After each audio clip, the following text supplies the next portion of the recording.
Assalamu alaikum.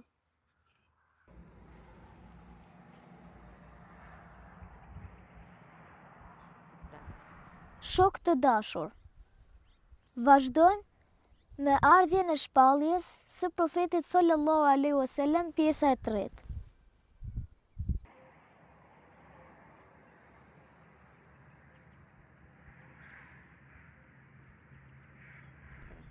Pasi kaluan disa ditë nga ngjarja e shpellës Hira, profetit ton të dashur Muhammedit sallallahu alaihi wasallam i ndodhi një ngjarje shumë e veçantë.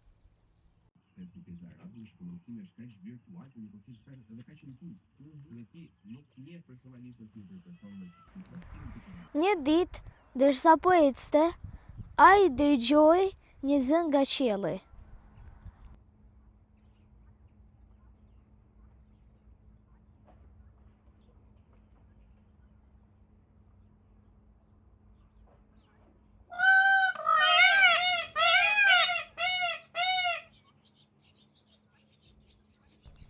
Kur ngriti kokën lart, ai pa melekun Xhibril në pamjen e tij të vërtetë.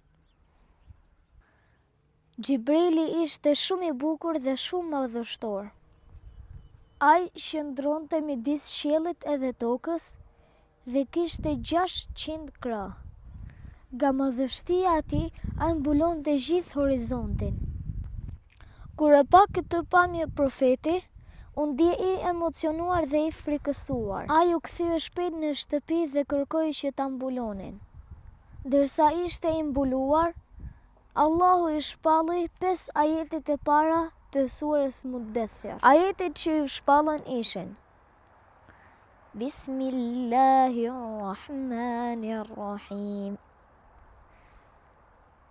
Ya ayyuhal muddathir, قم فأنذر وربك فكبر وثيابك فطهر والرجز فاهجر.